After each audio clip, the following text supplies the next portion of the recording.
Hi and welcome to Pivot Panels episode 4, Pivoting Away from Pro Cheer. I'm Kaylee and today we're joined by 3 former NFL cheerleaders, Gia, Jada, and Kayla, to talk about their transition into retirement. So Gia is originally from Tampa, Florida. She grew up as a competition kid and on her high school dance team. She attended UCF and earned a degree in business and dance. She also danced on various hip hop crews while she was in college. She started her dance career as a backup dancer, but she eventually made her way to Denver, where she became a Denver Broncos cheerleader. She cheered for 5 seasons, with 2 of those seasons as a team captain. She also danced in Super Bowl 50 with the Broncos and at the Pro Bowl. Now she owns Summit Studio, a dance studio in Aspen, Colorado.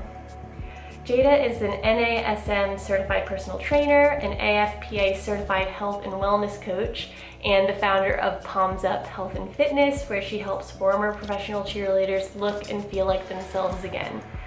She cheered with the Tampa Bay Buccaneers for 2 seasons, took a year off, then cheered for the Jacksonville Jaguars for 3 seasons, where she was also selected to perform in the Pro Bowl, actually the same year as Gia.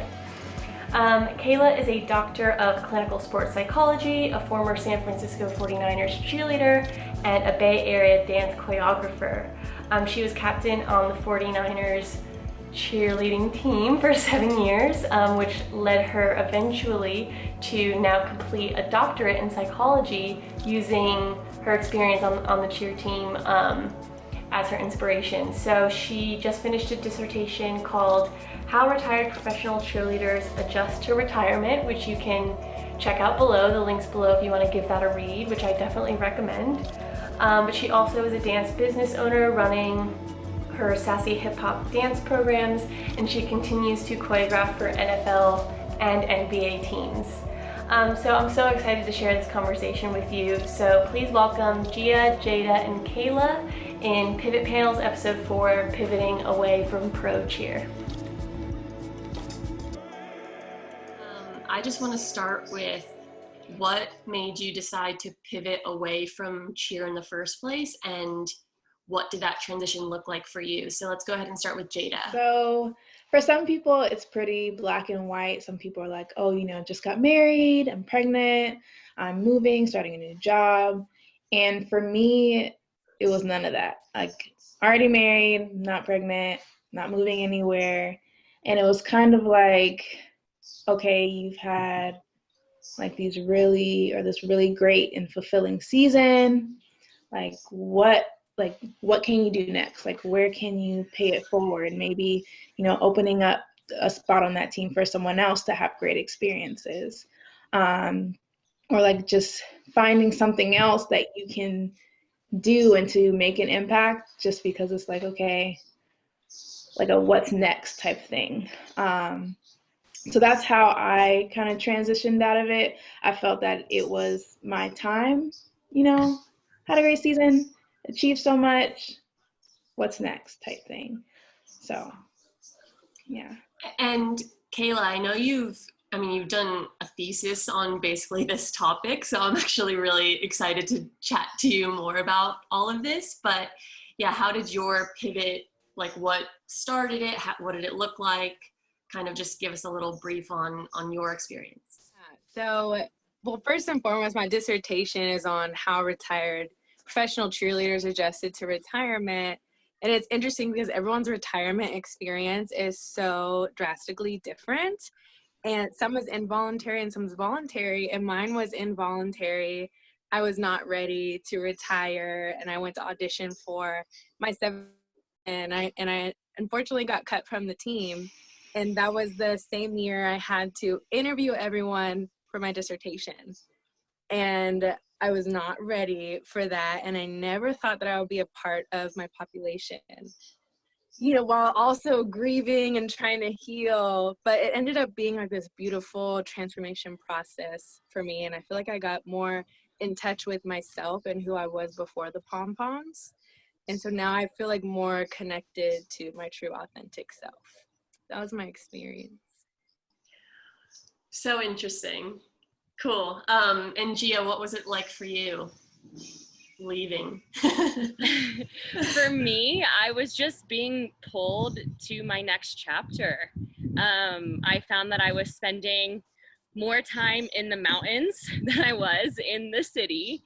And every time I left the mountains, I just was overwhelmed with this feeling that that was my next chapter and that I was ready for it.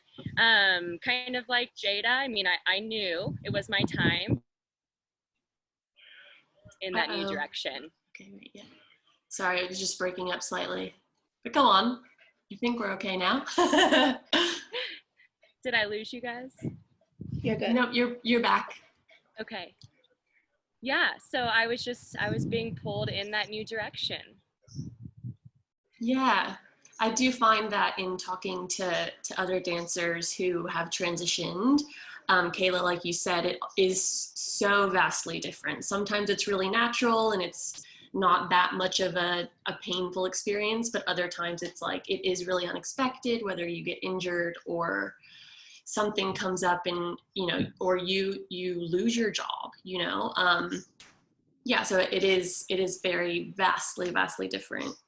So I want to talk about going into what you do now and kind of going into what your day-to-day looks like now, but also what skills you picked up from your time with Pro Cheer and with dance that you find really helps you now. So let's start with Kayla on this one. Okay. So what I do now, so I just graduated from my doctorate program. So this is like the first time where I'm done with internships and everything, which is really exciting. So I'm enjoying resting right now and also just teaching dance. I teach sassy hip hop. I also work with Oscar Hernandez. I don't know if you guys know him. I'm his assistant. So we're like collabing and working together. We work with professional dance teams, which has been such a beautiful full circle moment for me, being able to go back in a different role. It's like this such a beautiful butterfly transformation process. And yeah, so I'm a psychologist now, and I'm just trying to take a little bit of a break before I like jump back into it. And so what, I mean, obviously you're using your dance skills to teach the next generation, which I think is really special. And a lot of dancers end up going into that kind of teacher mode, whether it's as a mentor or, you know, what have you. So obviously you're using your dance skills, but what, you know, maybe less tangible skills do you feel like you picked up from professional dancing, professional? Yeah, I think I learned how to be a leader and what type of leader I am. And that taught me what type of leader I want to be in the community, in my dance class, as a therapist, and also being confident and speaking with conviction. You know, like on a pro team, when you're doing an interview, girl, you know what you're doing, and so I feel like I learned how to be confident and in my own voice. Yeah, that's amazing. Gia, what about you? I think that one of the most beneficial things that I learned while cheering was just my ability to communicate with people, right? When you are out in the community, it's up to you to go make the people around you feel comfortable and feel like they're engaged in whatever the event is. And that is a skill that benefits anyone, no matter where they are. For me, I'm still connected in the dance world. So I moved to the mountains and opened up my own dance studio. So I am still very connected, but being able to have a conversation with a random human is something that will benefit everyone. Yeah, definitely. I think most dancers are good at that, you know, but especially coming from Pro Cheer where you are doing those interviews and it is more face to face with the community. I think that's really a unique part of the Pro Cheer industry, I guess you could say, that maybe a dancer, like I never did Pro Cheer, but like I did more production shows where I didn't really have that face to face contact as much. So yeah, I think that's a really special aspect that you can learn a lot from.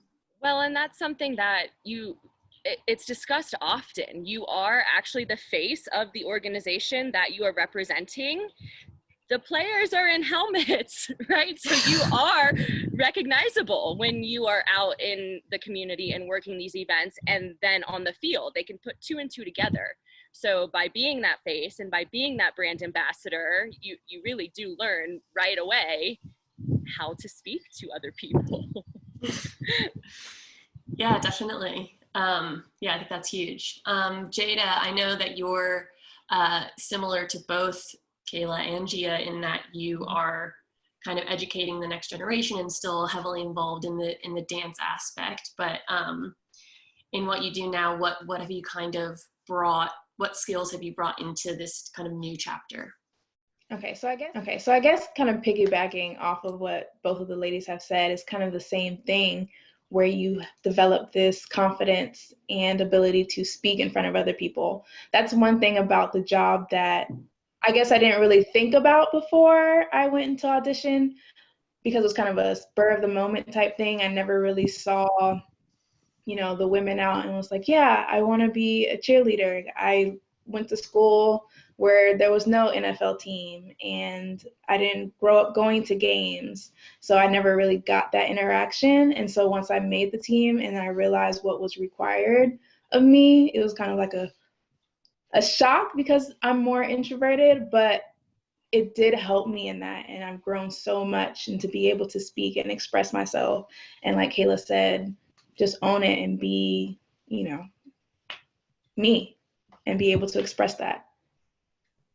But yeah, so I guess now it's not so much of the next generation that I am aiming for. I do help some people in the next generation, but it's more so the women who have been there. And so just former pro team dancers and cheerleaders that I'm working with.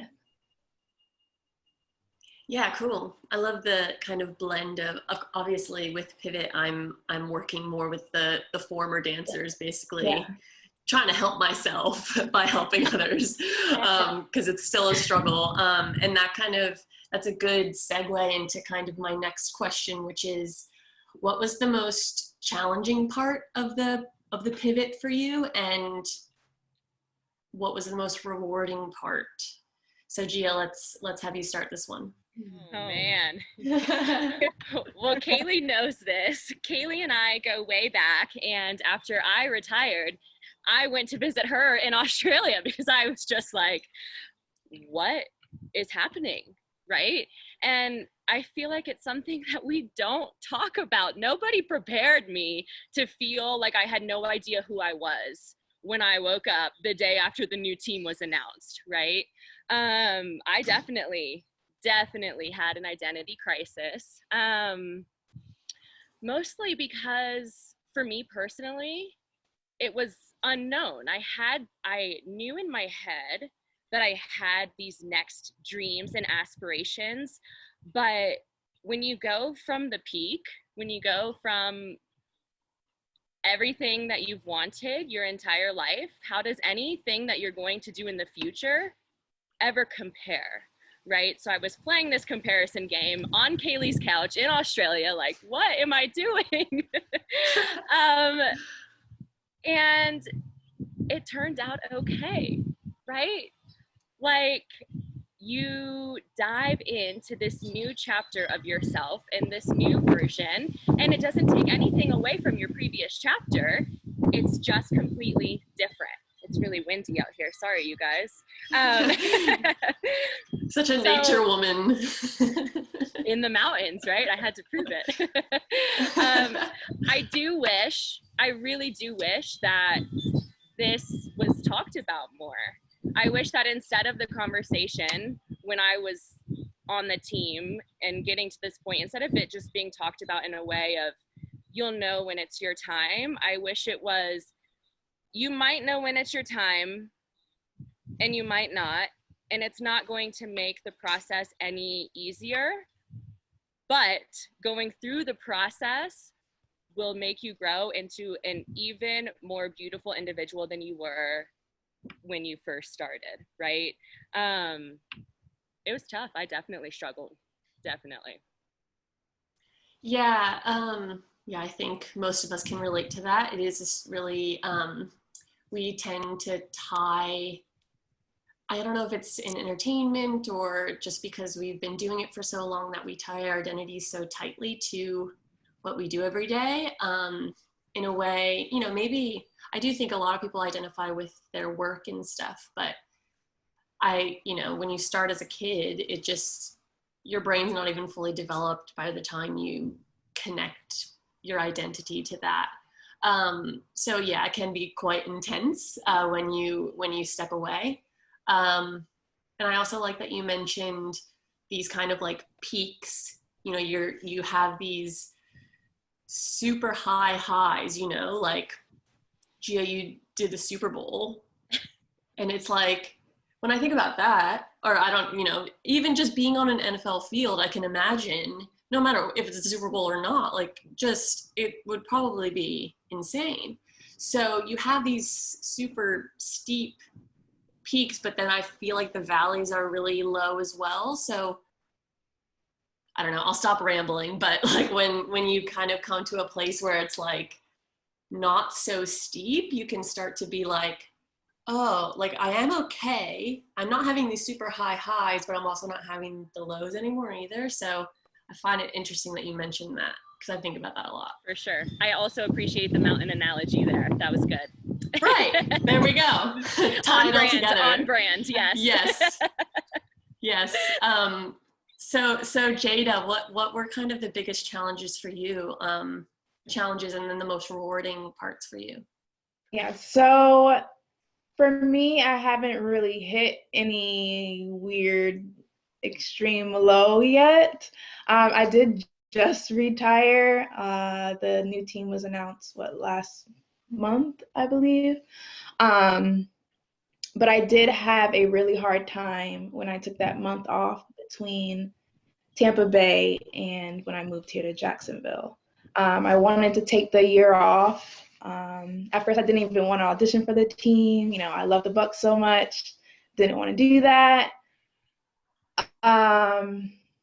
But I can, you know, looking back now, I see that I was pretty depressed for that year.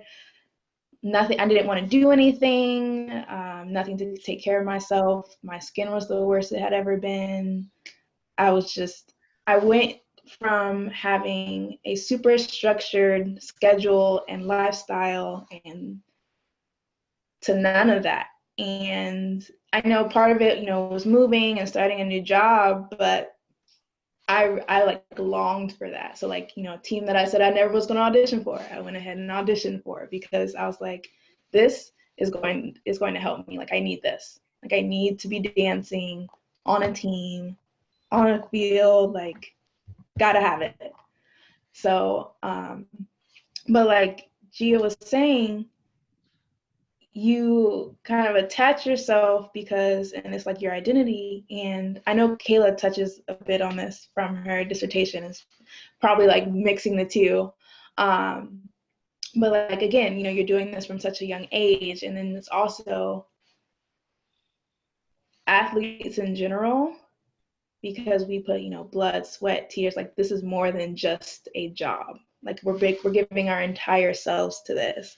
And so of course we're going to feel more connected. And then sports in general, it's almost like cult-like. You have this connection, like everyone's sharing this identity together, and it's so big and it runs so deep. So when you're kind of excluded from that, you're separated now, it's kind of like, wow, like that's a lot. So, but the rewarding parts of pivoting is that now I have a whole bunch of more time to put into new passions in my business. And, you know, I'm able to travel more. I don't have to be like, oh, let me check. Oh, I actually have a game. I have practice. True. So I'm able to, yeah. I'm like, he's like, oh, so what are you gonna do now, teammates? And I'm like, live my life. Like, I'm not gonna say no to everything anymore. Like, I can do it. So that is definitely a positive and a high to being retired, for sure. Yeah, I think that will, I don't know, in entertainment in general, but especially with sports, when you have this whole overarching entity, company, I don't know what to call it, just team that relies on you. It's like, how many Christmases or Thanksgivings or, special events, weddings, all these things do you miss because you put that first? And it's just really interesting. But I think that's something that's particularly unique to pro cheer that you mentioned, Jada, is you not only have your identity with dance, but you have your identity with the team that you, like, for me, I was basically a freelance dancer. It was like I was going from different company to different company and just doing different shows. And yeah, I had an identity thing with dance itself, but I never really had an identity crisis with my company, like who I worked for. But that's really interesting because the team identity is so epically strong. Like, wow, I've never thought of that. So that's a really, I think, unique thing that would be tough to move on from. So yeah, I'm glad you said that because I think that's a really important part of it. Kayla, so what was most challenging for you, and most rewarding? What was most challenging for me was the identity crisis piece, and that did come out in my dissertation data, which was helpful to know, like, okay, I'm not the only one, and also it's a grieving process as well. So just working my way through the grieving stages of the loss of this identity in this person that I was, and circling back to certain stages, and it just feeling like never ending, and feeling angry, and also just like feelings of embarrassment and shame, right, from being cut, and losing friends. And it was just like, oh my gosh, just so challenging. And also just paired with the fact of that my mind and body were in this routine. It's like I've been doing the team for 7 years, and so it's like, ooh, August, preseason time. And then I started having like certain dreams, getting ready for games and forgetting my bag, and things like that. And also just like, oh, okay, winter time. Oh, I can't go anywhere for the holiday season. And then just having to check myself like, oh, wait, no, I can. And I can eat a little bit of extra cake or whatever on Christmas time. They like enjoy being a human being. And I think that I feel like I lost myself in the process, and I didn't realize it until, I got out. And, even just with weight gain too, I think that was really hard for me, and having to adjust and be like, no, it's okay to gain weight. Us as human beings, our weight fluctuates, and it's okay. Team, you feel like that's not okay because you have to put on your superhero outfit and look a certain way. And that's where like the identity comes with the uniform too. But the most rewarding piece was the dissertation was exactly what I needed, and to be able to connect with women just like myself. And now I have this story to tell and say that I'm a part of my population, and I get you guys. And so I'm just really looking forward to like just addressing retirement, and that it's challenging and it's tough, and I want to provide resources for everyone. So many good things in there. Like, oh man, I'm just like, yep. I could go on a million I mean, this is almost all I think about these days. And I'm sure doing a dissertation is like epic, but, and would probably feel so amazing to complete. So that's incredible. There's just so many things in there, but yeah, I think you summarized it quite well. But speaking of like resources and being a resource for people, like I do think that these conversations, which is why I'm trying to have them, is in and of itself a good resource because, like Gia said earlier, they're not talked about. Like it's just completely overlooked, to where it can feel quite isolating when you do, either you're forced to go through it or you are choosing it. Like even if you're choosing it, you're kind of looked down upon or something. I don't know, just weird vibes about the whole thing. So I kind of want to go into what resources helped you, whether it was, therapy for the grieving process. I know a lot of dancers that are like, yeah, it was grief, or whether it was, books you read or like people you spoke to, just what resources helped you. I think let's start with Jada. Okay. I lost track of who we're starting with, but let's start with Jada. Okay. So again, what I'm doing in my business is to help other women who are going through this transition, because it's a process, it's a journey. And one thing that I think that can really help anyone is just finding something that you are extremely passionate about, something that lights your fire every day. You're excited to wake up and do it or work on it. For me, that's my business. It keeps me occupied, I guess. So I'm not focused or thinking about like, oh, what's the team doing? Or it's almost time for this, because I'm too involved in something else. And it's also, again, talking about it, having those sessions where, you're getting it out, you're realizing you're not alone, you're not isolated, you're still part of a community of women who are sharing similar experiences.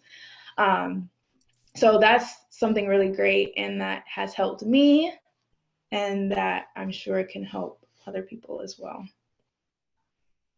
Yeah. And Kayla, I'm sure you've like been through the ringer with just like research and all this kind of stuff. So what resources would you, or did you use and maybe would suggest to others?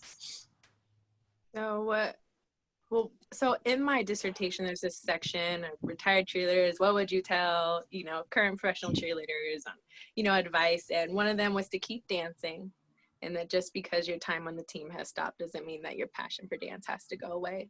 And so taking dance classes, also if there's an alumni association, really get into that, or there aren't a lot of alumni associations, what I discovered, so maybe starting up one.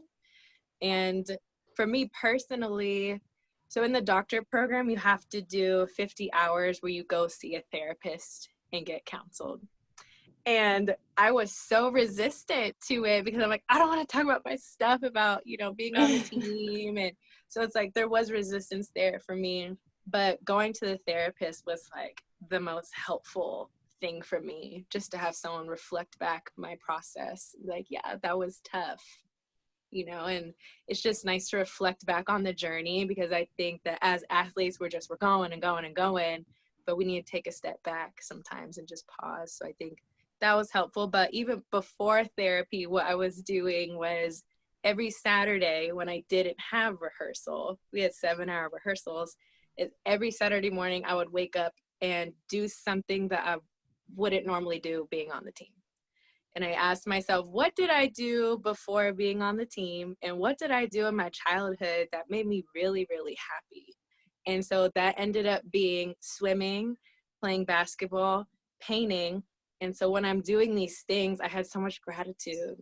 Like, wow, I wouldn't be able to do this if I was on the team.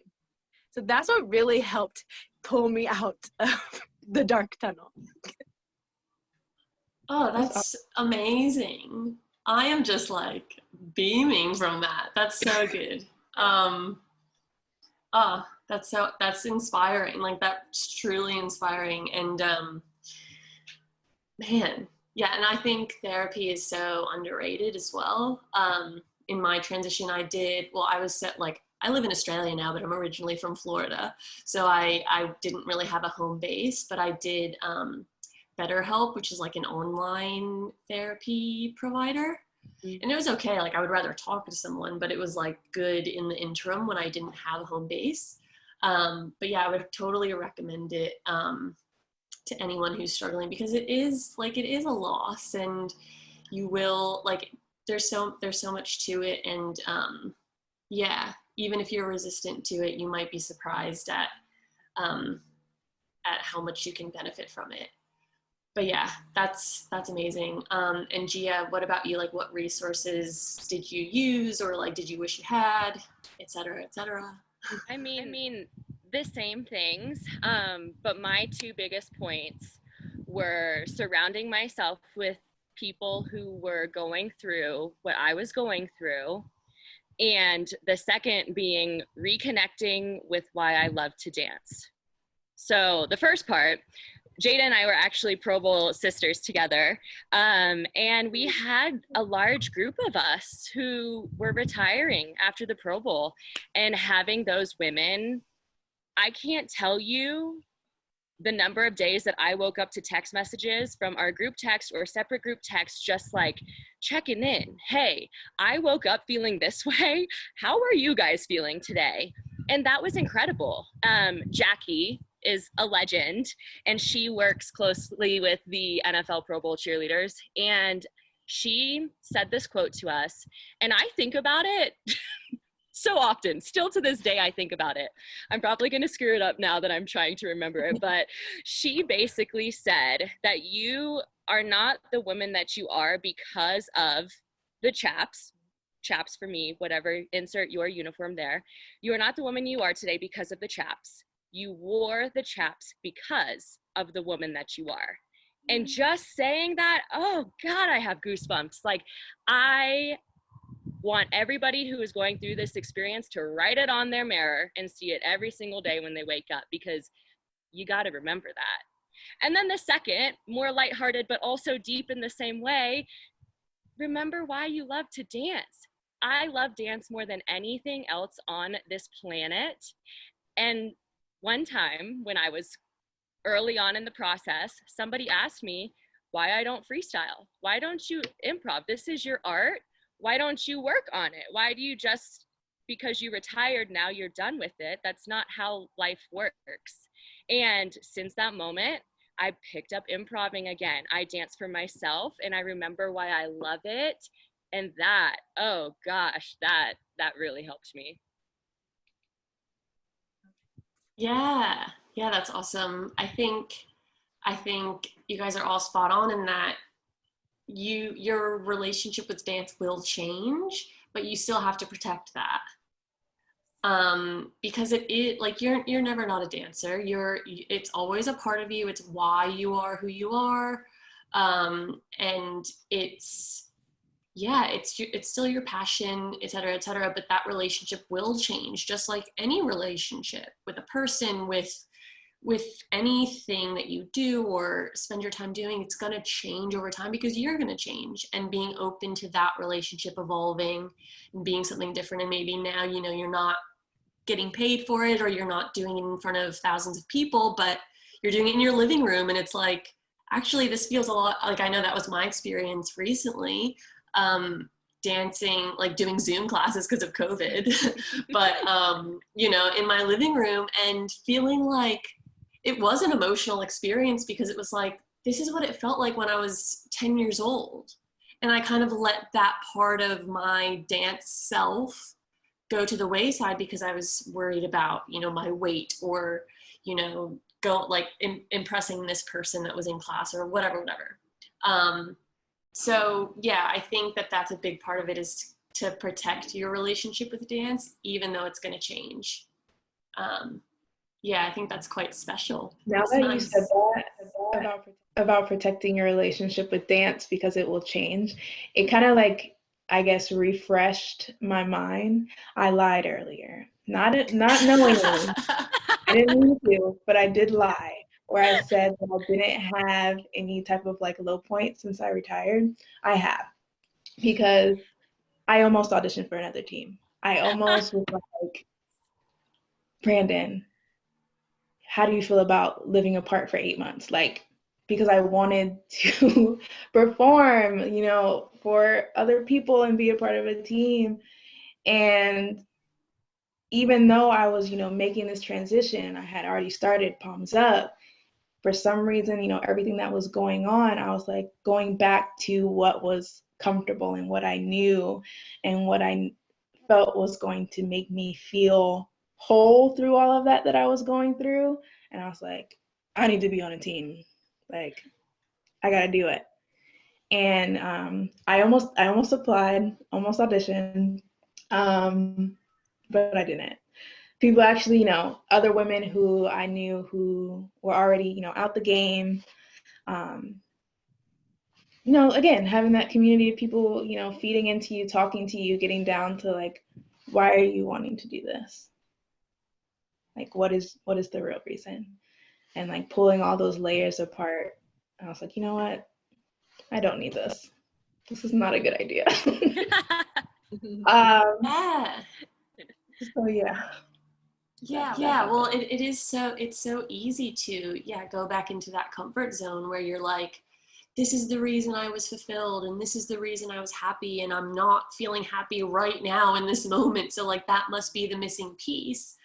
And I still to this day feel that like, oh, maybe I'm not going down the right path. Like I felt like it was so much easier, or like it wasn't a struggle to, be productive when I was dancing, but like it was, like there are definitely downsides to pursuing a professional dance or cheer career, but you're not thinking that when you're in the moment being like, oh, this is hard, or like, oh, I'm like going through something. You want to cling to that thing that you have decided is the most fulfilling thing. But yeah, I think it is good to say no and to like hold out for a little bit longer, like, and you usually come out the other side and you're like, wow, I am killing it. Yeah. But Kayla, I kind of want to talk a little bit more about your dissertation, if you don't mind, and just because I'm so interested. I'm like, just so into it. What were your findings? I don't really know how. My partner at the moment, he's doing a music research master, so I kind of understand a little bit, but I'm still like, that's a little bit just, I don't understand when you're not doing it. But like, what were your findings, or like what were the big kind of takeaways you got from doing a dissertation on this topic? Yeah, so I interviewed 15 retired professional cheerleaders. And so the way I organize the data is pretty much I transcribe everything word from word, and I just start pulling out themes. And so everyone pretty much said the same thing. It's 13 different themes. Body image was a really big thing for people, grieving your previous active cheerleader body and making comparisons of like, oh, I looked like that and I don't look like this anymore. And so just feeling very depressed about that. Also, social media was a really big thing. Everyone said that they had FOMO when like the team would post, like, oh, first game, or everyone got their littles, here are the captains, mini camp, and stuff like that. And so retired cheerleaders would see that and just feel like they're missing out, and being able to pair that imagery along with the feelings with it. Oh, and that it is just real. Girl, I know. It's like crossing your fingers. Please don't have a good season. Please don't have a good season. Yeah, like a lot of people felt that way too, of just hoping that even the football team didn't do great, because it would like validate their experience of retiring. Like, okay, cool, it's gonna be a shit season anyway, so just things like that. Oh, and also just being in a place when you're on the team, seeking validation and recognition from the coaches, and how that translates over into your job. And I don't know if you guys experience this, but the corporate world can mirror being on a professional team very closely. Your supervisor is your coach. If you get pulled into the office and get talked to, I mean, it's the same thing. And so a lot of girls experience that. Those are like the biggest takeaways I could think of, right? Oh, so interesting. Yeah, I think like if Jada or Gia, you want to say anything on that, just because I haven't experienced it, but I think it's so interesting that it really is a unique journey from start to finish and beyond. Like when you retire, it's so different from, like someone like me that's like more of a freelance, not on a team dancer. But yeah, if you have any thoughts, Gia or Jada. I'll add on real quick. the thing that you said that made me go, ooh, that was me, was definitely the social media. I mean, I love those women. I love that team. I'm obviously like the biggest Broncos fan that I know. Okay. And I had to hide Denver Broncos cheer on Instagram. I couldn't handle it. Like, I honestly, for my mental health, could not handle seeing them at the calendar shoot or this, that, and the other. And I chose to leave. So then I had a whole other conversation with myself of, was I not ready? Why can I not handle seeing their posts at the beach if I'm the one that chose not to re-audition? That is a very real emotion. Been there. Yeah. Yeah, that FOMO or that envy, like, ooh, I wish I would have stayed, you know, maybe just one more season. Like when I moved from Tampa, they got those Color Rush uniforms. I don't know if you've seen them. They're gorgeous. The red. Yeah. I was like, because you know I never got to wear it, and I was like hurt. I was so hurt, and I was like, oh my gosh, like why did I leave? Like what did I do? Yes. And like instances like that, and it's like, y'all better not go to the Super Bowl. Like y'all better not go on no military tour. Like because like you think of all the things that you didn't get, and you're like, if they get that, I'm gonna be so pissed. Like why is this happening to me? Like why did I leave? But yeah, that definitely FOMO and social media, putting everything on blast, you see it all and you're just like, wow. I want that. Yeah, totally. Yeah, social media can be pretty intense for anyone, but let alone, you know, when you're retiring from a team like that. Yeah, I think we'll start to wrap it up, but I just wanted to kind of end on maybe, you know, well, your final thoughts, but also like a quick bit of advice for anybody who, you know, they just finished their last season, they're struggling, like what would you say to them? And then any final thoughts. So yeah, we'll start with Jada again. Okay, so advice, get connected with other retiring or alumni women. And sorry, what was the other part of the question? I forgot already. Just any final thoughts, like anything that you didn't get to say that you wanted to say, but yeah, I think that's good advice. Just connect with other women that have been there. Yeah, and don't feel ashamed. Mm. About anything. Yeah, the shame is so heavy when it's, you know, like if you chose it, oh, you gave up or something, or like just some weird connotations, or if you didn't make the team again and it's like, so much shame, but you know, it's just your journey, and there is nothing to be ashamed about. There's so much more to life. Like that's what I try to express to others, is like there is more to life than dancing professionally. That whole windshield rearview mirror analogy. Yeah, there's so much more ahead for sure. Yeah, and just feeling grateful about your journey and trying to look forward. But yeah, Kayla, what would you say? Any final thoughts or advice for, you know, someone going through it? Well, final thoughts. I feel very grateful to be here, and it's very like motivating and inspiring to just be in this space with all of you and to be able to talk about retirement. And it's my hope that more people can have this experience because it's just very therapeutic and healing. And advice, I would say read the dissertation, because at the bottom I include quotes from the interviews and they're all organized, and I think it's so healing to just read them and be like, oh my God, I feel the exact same way, or oh my God, other people feel the way I do. And it makes you feel less alone. And I think it normalizes the experience of retirement.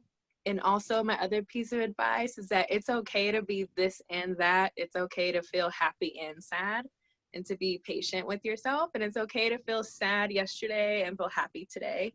And it's an energetic flow, and just try to flow with it and to not create resistance. And I think the way you don't create resistance is by going to therapy or connecting with other people and just educating yourself on how to cope and heal. Co-sign Kayla's dissertation.